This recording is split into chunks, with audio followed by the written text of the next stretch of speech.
Hey guys and girls, Joe here, the man who says, give Alpha Protocol another chance. It was actually really good this week when I bought it on GOG. And I'm here to talk about UFC Fight Night, Allen versus Curtis. It was a card. I didn't really care much for it. The main event was fun though, so enough talk. Let's get to the fights.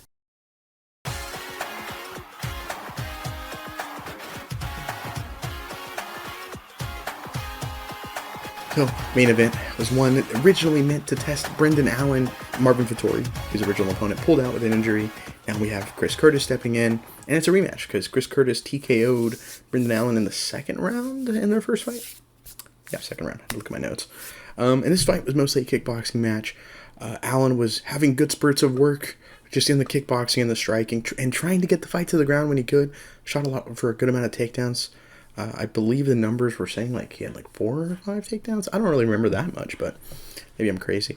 But Curtis, even though he came in on short notice, he really was like trying to make this a dogfight, just firing back, full power shots. Nearly got the finish a couple times because he would land like a really good shot, hurt Allen, but he couldn't quite get the finish in there. And it's a win for Brendan Allen first by split decision in a pretty good fight. I agreed with Allen winning. It was actually, it was a good fight. Something I sadly don't expect on these Apex cards. It's just kind of how it is. The real question, though, is this win good enough for Brendan Allen to take that next step forward? Can you justify it? Now, I'm going to say no. I don't think so personally. I really like Chris Curtis. I'm a fan of his. I think he's also a good fighter, but he's pretty limited, I feel like, and if you just kind of circle him, he gets frustrated, and you can neutralize him in the area of his game that he's best at, like where he shines. I think for Allen, I think you need one more good one. I think that Vettori matchup makes a lot of sense. I think that would be a good win, and I think that's a decent enough name to kind of put him in like a number one contenders fight against like a Robert Whittaker, Adesanya if he's not champion, or a really cool one I think would be a rematch against Sean Strickland. So I think that's interesting.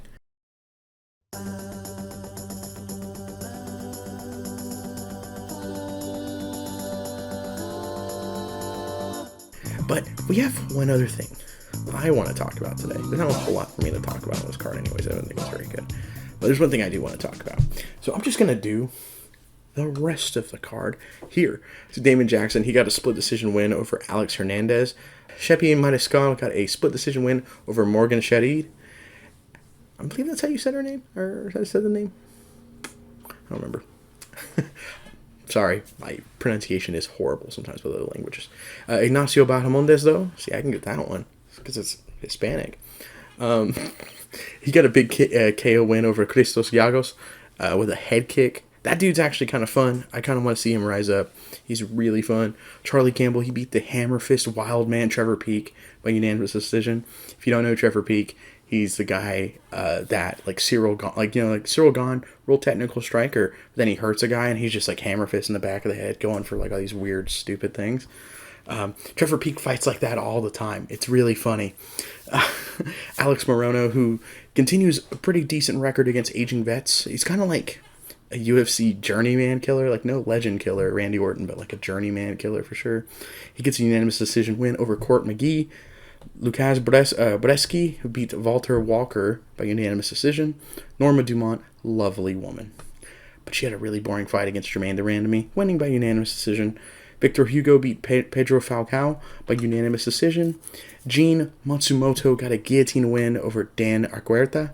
Cesar Almeida got a TKO win over Dylan Budka, and he's actually calling for Weidman next, which is sure. It was a good win though. So sure, I guess I don't know. Everyone wants Weidman after the 1-2 eye pokes.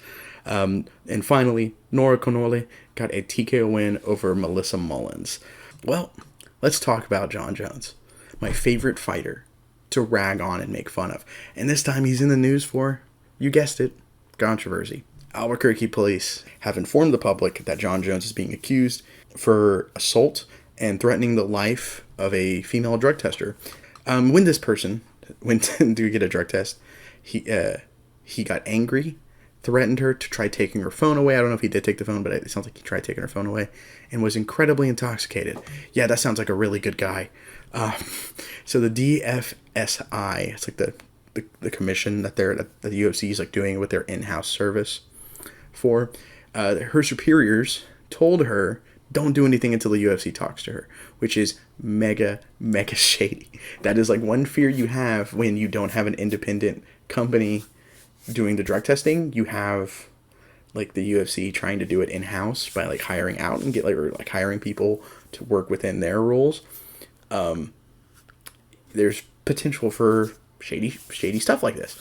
And it's just not looking good. It's a really bad look for the Jon Jones. He's kind of used to it, as sad as that is, and the UFC here. Once again, Jon Jones just puts a big cloud over these 00 cards. He fought at UFC 100, which is a dark cloud to me because like he continued to go and cheat in this division. It's kind of a joke.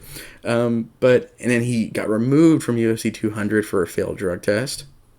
Cool. And now at UFC 300, he's under investigation for this travesty. Like, come on. So some things to note. Okay, first off, you are innocent until proven guilty. So, he did share video footage of this alleged incident where, things actually seemed okay in it. Like, he claimed that, it was a little rough at first because we were at a friend's birthday party I was throwing, and I high-fived him and hugged one at the end, Everything was cool. But by the way, the one in question was very unprofessional, and they didn't follow any guidelines that I'm a lawyer of. I don't know. Kind of feels like, you're just, the first part of that, I'm like, yeah, okay. Sure. Second part of that, when you start trying to throw in some mud their way, trying to say things like that, it just sounds like typical Jon Jones, stuff of, people, talk about him poking people in the eye. He's like, well, they're trying to punch me in the face. What else do you, it just kind of sounds like one of his, childish rebuttals. Like when someone talks about his drug testing, his failed drug test, he just says they're a bad journalist, gets mad at him. I don't know. Yeah, I don't know. I gotta say, you're innocent until proven guilty, but this looks really bad for Jon Jones, I think, personally. He's obviously not guilty yet. It's a summons, it's not a warrant, so he's not arrested yet, but we'll see what happens from this whole thing. But that's it for me, folks. This wasn't the most eventful weekend, admittingly. It was my mom's birthday, though, so I was sick. I got to celebrate that yesterday. And I'll be here next week for UFC 300, where I'll go ahead and, break down all those results, and also be on the lookout for the UFC 300 preview show. Me and Carl shot it this morning. We broke down every fight on that card and gave the predictions for the main card on that fight, or on that card, gave all the predictions for the main card fights on it. And if you want to support us, the best way, of course, like and subscribe and all that. But if you want to support us even more, the Patreon is the way to do it. For joining the Patreon, you get exclusive content, early content, and as a bonus, you can nominate a card for me to review on the Retro Review series. We're trying to get those out as soon as we can. We're having some editor issues on our end of things, so I do apologize if you're waiting on your card to come out. I do apologize first and foremost here. I've been needing to apologize for that. It's kind of hard when we had an editor at one point, it didn't work out. We had another one, it didn't work out, and it's just kind of slowing our whole groove down right now. So I do apologize for that. But go ahead. If you want me to review anything on the Retro Review series, that's the way to do it. I'll review anything I can get my hands on, honestly. And I'm Joe with the INC. Thank you so much for watching. Peace.